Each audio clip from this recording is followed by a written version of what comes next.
pembahasannya itu yang pertama latar belakang berakhirnya masa orde baru, yang kedua krisis hukum, moneter, politik, sosial dan kepercayaan, yang ketiga tujuan yang ingin dicapai reformasi, yang keempat tuntutan rakyat pada gerakan reformasi, yang kelima faktor pendorong munculnya reformasi, yang keenam kronologi berakhirnya masa orde baru. Yang pertama yaitu latar belakang. Semenjak peristiwa G30 SPKI, Soeharto yang saat itu menjabat sebagai Panglima Kostrat diangkat menjadi Menteri Panglima TNI dan Kopkamtib atau Panglima Komando Operasi Pemulihan Keamanan dan Ketertiban, menggantikan peran Jenderal Ahmad Yani, salah satu korban peristiwa G30 SPKI. Soeharto bertugas menjaga keamanan negara. Keberhasilan Soeharto dan dalam mengamankan negara terbayar dengan diserahkannya mandat Presiden Soekarno kepadanya. Melalui Supersemar, Soeharto diangkat menjadi presiden dan memimpin Indonesia selama 32 tahun lamanya. Orde Baru atau Orba merupakan sebutan bagi masa pemerintahan atau rezim Soeharto yang menggantikan Soekarno sebagai presiden RI kedua yang dimulai pada 1966. Orde Baru memiliki arti yakni sebuah tata tertib atas kehidupan rakyat, bangsa, dan negara Indonesia yang diletakkan kembali kepada pelaksanaan Pancasila dan Undang-Undang Dasar 1945 secara konsekuen dan bersih. Semenjak peristiwa G30 SPKI, dalam melaksanakan pembangunan, pemerintahan Orde Baru mendapat kepercayaan dari dalam dan luar negeri. Rakyat Indonesia yang sangat menderita sedikit demi sedikit dapat dientaskan berbagai keberhasilan diraih oleh pemerintah Orde Baru, terutama dalam bidang ekonomi. Namun ternyata memajukan Indonesia hanya semu belaka. Hasil pembangunan menciptakan kesenjangan antara yang kaya dan miskin. Ini karena adanya praktik-praktik korupsi, kolusi, dan nepotisme atau KKN yang berkembang dalam kehidupan bangsa Indonesia.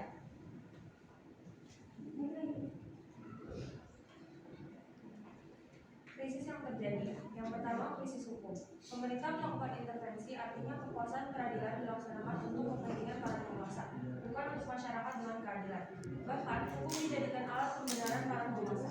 Ini bertentangan dengan pasal 24 Undang-Undang Dasar 1945 yang menyatakan bahwa kehakiman memiliki kekuasaan yang berbeda dan terlepas dari kekuasaan pemerintah.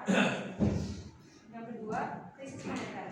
Krisis moneter yang melanda negara Asia Tenggara sejak bulan Juli 1996 mempengaruhi perkembangan perekonomian Indonesia. Diawali dengan melemahnya nilai tukar rupiah.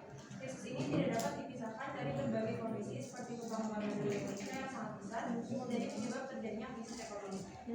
Yang ketiga, krisis politik. Krisis politik tahun 1998 merupakan puncak dari kebijakan politik pemerintahan Orde Baru.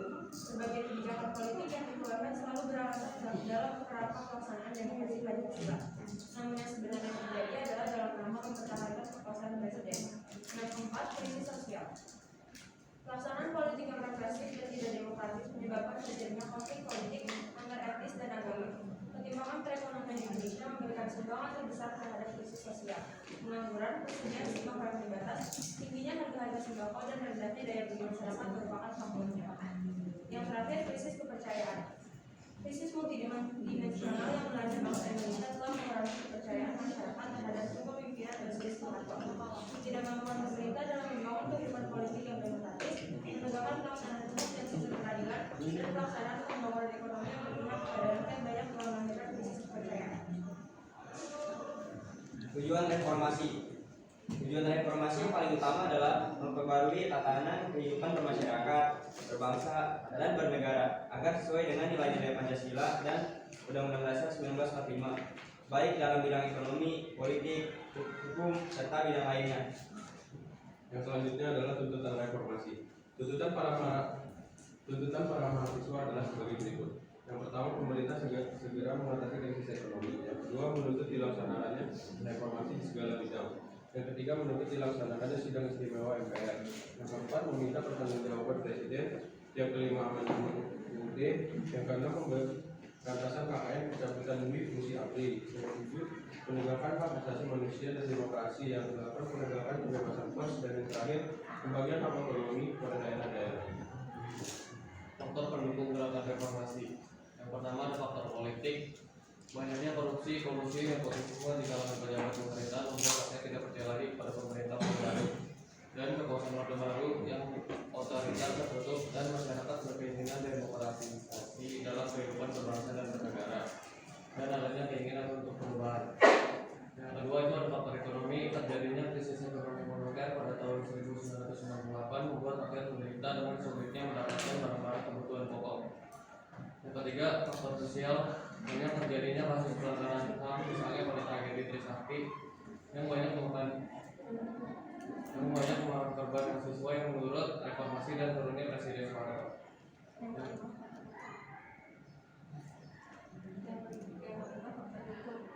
Keempat, faktor hukum.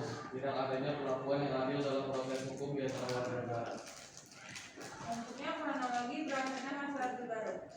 Pada tanggal 22 Januari 1998, rupiah melemah terhadap dolar AS. Nilai rupiah menembus 17.000 per dolar. Tanggal 12 Februari 1998, Presiden Soeharto mengangkat Wiranto Panglima ABRI.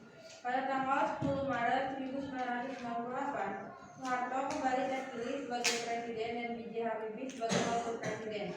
Pada tanggal 4 Mei 1998, harga minyak dan transportasi naik. 3 hari berikutnya terjadi kerusuhan di Medan.